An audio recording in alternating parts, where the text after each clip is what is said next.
معزز دوستوں، پاکستان میں گھروں اور صنعتوں کو بجلی کی سپلائی بند کر دی گئی ہے۔ پاکستان اپنے پاور پلانٹس کو ایندھن دینے کے لیے بیرون ملک سے قدرتی گیس اور کوئلہ خریدنے کا متحمل نہیں ہو سکتا۔ شہروں اور محلوں میں رہائشی بجلی کی کٹوتی کے لیے ڈیزل جنریٹر لگا رہے ہیں اور پانی کو جمع کرنے کے لیے اضافی ٹینک لگائے جا رہے ہیں۔ یہ ایک گمبھیر مشکل صورتحال ہے جو کچھ مخصوص علاقوں تک محدود نہیں ہے۔ فیکٹریاں، ہاسپٹل اور یہاں تک کہ موبائل فون نیٹ ورک بھی کئی جگہوں پر بند ہو رہے ہیں، جس سے تقریباً 240 ملین افراد پر مشتمل پورا ملک دن کے بیشتر حصے میں بجلی سے محروم رہتا ہے۔ لوگ اب مہنگائی سے بچنے کے لیے تخلیقی حل تلاش کرنے کی جدوجہد کر رہے ہیں۔ مہنگائی 14 سال کی بلند ترین سطح 31.5% تک پہنچ چکی ہے، جو 1975 کے بعد کی بلند ترین سطح ہے۔ پیٹرول کی قیمت آسمان کو چھونے لگی ہے، جس کی قیمت میں 80% اضافہ ہو چکا ہے۔ صورتحال اتنی سنگین ہے، لوگ لمبی قطاروں کو برداشت کرنے پر مجبور ہیں اور یہاں تک کہ سبسڈی والا آٹا خریدنے کے لیے اپنی جان کو خطرے میں ڈال رہے ہیں۔ ملک گزشتہ موسم گرما میں مونسون کے سیلاب کے تباہ کن اثرات کا شکار رہا ہے، جس سے 80 لاکھ افراد بے گھر ہوئے، 1739 لوگ جان کی بازی ہار گئے اور ملک کو $30 بلین کا نقصان پہنچا اور پیداوار ضائع ہوئی۔ 10,000 لوگ بے گھر ہیں اور ملک میں 10 ملین لوگ یومیہ $3 سے بھی کم پر گزارا کرتے ہیں۔ معزز دوستو، جنوبی ایشیا میں پاکستان کی افراط زر کی شرح دیوالیہ ہونے والے سری لنکا کے بعد دوسرے نمبر پر ہے۔ پاکستان کی صورتحال ان دباؤ کی یاد دلا رہی ہے جس نے بحر ہند کی بہت چھوٹے جزیرے والی ریاست کو گھٹنے ٹیکنے پر مجبور کیا اور اس کی حکومت کو کمزور کیا۔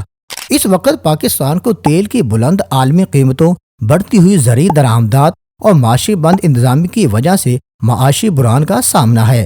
پاکستانی روپیہ کریش کر رہا ہے، جو ڈالر کے مقابلے میں 280 روپے کی اب تک کی کم ترین سطح پر تجارت کر رہا ہے۔ زر مبادلہ کے ذخائر میں کمی کے ساتھ ملک اب امن کے دور میں ادائیگیوں کے اپنے بدترین توازن کے بحران کا سامنا کر رہا ہے۔ پاکستان منفرد طور پر پریشان کن ملک ہے۔ یہ آبادی کے لحاظ سے دنیا کا 5واں بڑا ملک ہے، جو عدم استحکام، انتہا پسندی اور جوہری ہتھیاروں سے لیس ہے۔ پاکستان کو ایک طویل عرصے سے معاشی چیلنجز کا سامنا ہے۔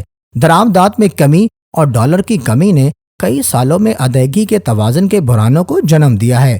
ملک نے قرضوں کے ڈھیر بھی اٹھا رکھے ہیں جو غیر ملکی زر مبادلہ پیدا نہیں کر سکے۔ تجارتی خسارہ خوفناک حد تک بڑھ چکا ہے۔ یہ ملک کے لیے بہت بری خبر ہے۔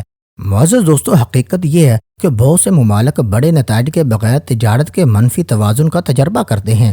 قرض لینا ایک عام حل ہے جو ممالک منفی تجارتی توازن کو پورا کرنے کے لیے استعمال کرتے ہیں، لیکن یہ نقطہ نظر ہمیشہ پائیدار نہیں ہو سکتا، خاص طور پر پاکستان کے لیے، کیونکہ ان کی حکومت کی مجموعی معاشی بد انتظامی کی ایک طویل تاریخ ہے۔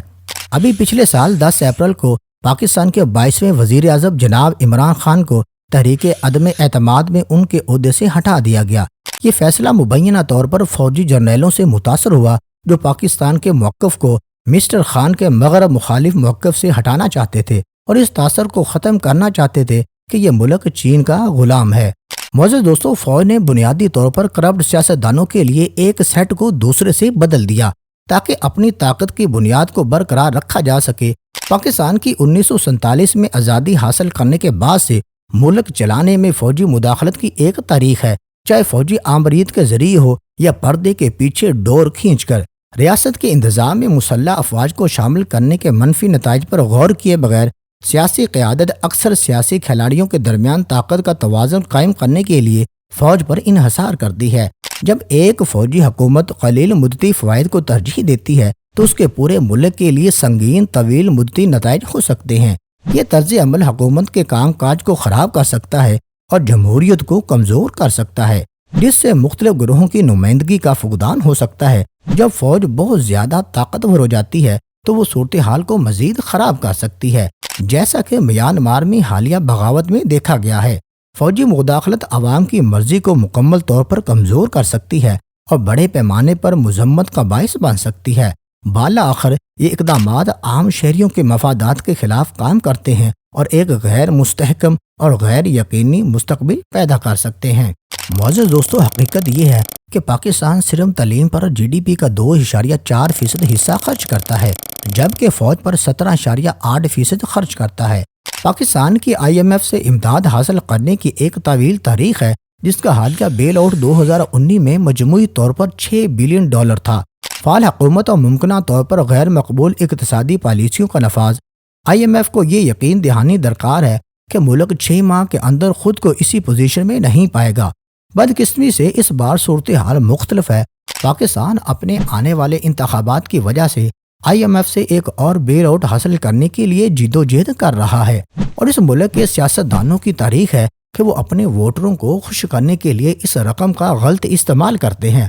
اگرچہ آئی ایم ایف نے خاطر خواہ مالی امداد فراہم کی ہے، لیکن دی گئی رقم اب بھی پاکستان کے تقریباً $240 بلین کے قرض کے کل بوجھ کے مقابلے میں ایک پیسہ ہے۔ پاکستان کے بیرونی قرضوں کا زیادہ تر حصہ، جس کا مجموعی حجم تقریباً $126 بلین ہے، world bank, I M F اور چائنا سے آتا ہے۔ معزز دوستو، پاکستان کے معاملے میں صورتحال خاصی نازک ہے، کیونکہ اس کے پاس صرف 3 ہفتوں کی درآمدات کو پورا کرنے کے لیے غیر ملکی کرنسی کے ذخائر میں $3 بلین ہیں۔ پاکستان کے لیے وقت اہم ہے، جس وقت سب سے زیادہ آبادی والا ملک ڈیفالٹ کے دہانے پر ہے۔ پاکستان کو اپنے بیل آؤٹ کو اور بحرانوں کے نہ ختم ہونے والے چکر سے آزاد ہونے کے لیے کچھ تکلیف دہ فیصلے کرنے چاہیے۔